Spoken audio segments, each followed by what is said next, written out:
quarantine kitchen, we're gonna go over how to make your very own sourdough starter with all that spare time that you have now. So, you may be wondering, what do you need to start a sourdough culture? It's actually ridiculously simple. All you need is some all-purpose flour and some filtered water. A note on the water.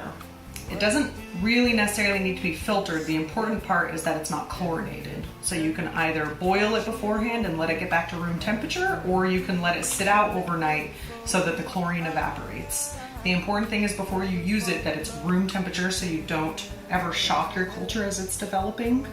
Also, the flour is pretty lenient. Like, I use an all-purpose flour. Some people are really big on not using bleached flour, but I actually started this very culture with bleached flour, so who knows?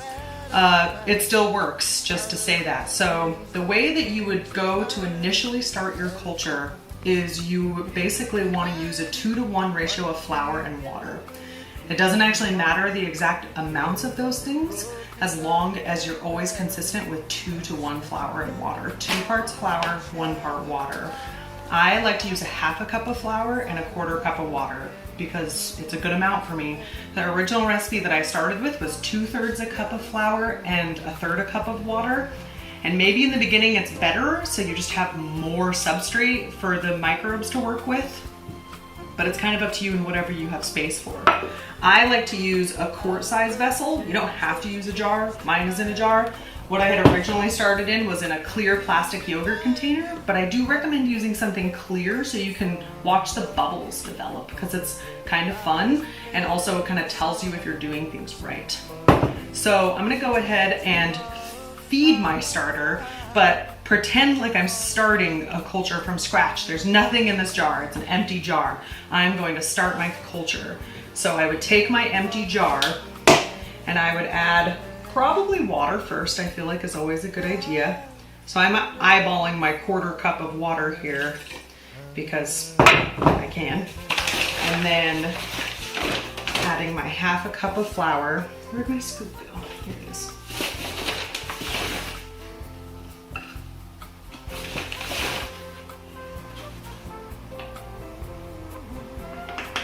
All right, now we add these 2 things together, mix them up really well. They're gonna be kind of goopy, like it's not gonna really seem like much, but the key things to a successful starter are consistency in your feeding time. So you basically are taking on a pet.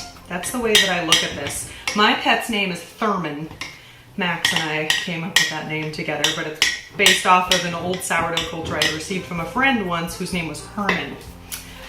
Anyway, so you'll mix up your flour and water together till they're incorporated, and you want to really scrape down the sides of the container so there's not any residual dough on the sides, because you don't want mold and stuff growing in here. So you'll make sure the sides are pretty well scraped down. If you can see through them for the most part, you've done a pretty good job. It's not gonna be super clean. You just kind of do the best that you can.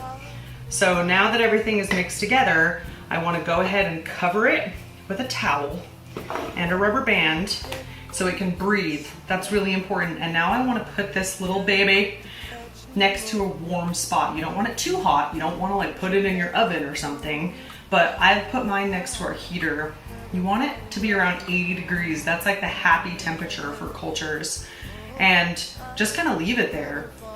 You can put it in the oven with just the light on, and that I find is a really good temperature for it and will do really well. But the most important things for growing your culture is you need to feed it every day. So feeding involves exactly what we just did, adding a 2-to-1 ratio of flour and water, and that's it. It's really important that you feed it every day, because as soon as the microbes run out of something to eat, it allows other pathogens to come in, like mold and rot, and take over your culture. You really don't want that. So initially it'll just look kind of like wet dough, and that's normal. But after about 3 or 4 days, you'll start noticing bubbles developing. And once it starts getting really bubbly and basically starts doubling in size overnight, that's when you know it's active and it's ready. And this is usually about a week. So once it's going, you still need to continue to feed it. So I am following this video with a sourdough bread, super easy recipe for you to use your new sourdough culture with, but there are so many recipes online for using your sourdough culture. Just if you're gonna be actively using it regularly, you just need to remember to feed it every day and keep it warm. Otherwise, if you're not actually using it, you can put it in the fridge and that's fine, but you'd want to put a lid on it so that it's not drying out. And you can basically forget about it. I would recommend feeding it before you put it in the fridge, and then you can just leave it in there. But once you want to use it again, you would probably want to pull it out at least a couple days before you're thinking of using it, and make sure it gets really active again before using it. Some people use what's called the float test, and that basically just means like once your starter looks really active, you take a spoonful of it and you put it in a bowl of water, and if it floats, that means that it's ready. So that's one way you can check. Once you get to know your starter really well, you'll know when it's ready. But my general rule of thumb is once it starts doubling in size overnight, that means it's active and ready.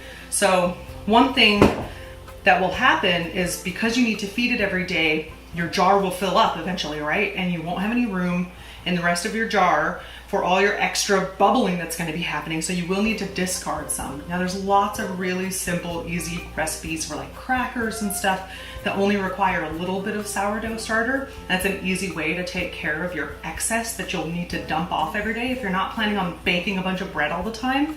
So keep that in mind. Otherwise, you just have to dump it, the excess, because you still have to feed it every day. So just keep that in mind. Like I said, if you put it in the fridge, it'll need to wake up again before you can use it. But as long as you feed it and keep it warm, it should stay happy. Also, a note on smells. It should smell really delicious, like yeasty bread. If it ever starts smelling like rot or mold, if you ever find mold in here, just dump it. It's fine. You can start over again. It's just flour and water. Like, it's cheap. It's not a big deal. Anyway, let me know if you have any questions. You can post it in the comments or something and I'll try to check it and get back. I hope that you enjoy your new sourdough starter, and if you need some help troubleshooting and stuff, I'm available online. So let me know and enjoy. Hope you have a great time quarantined.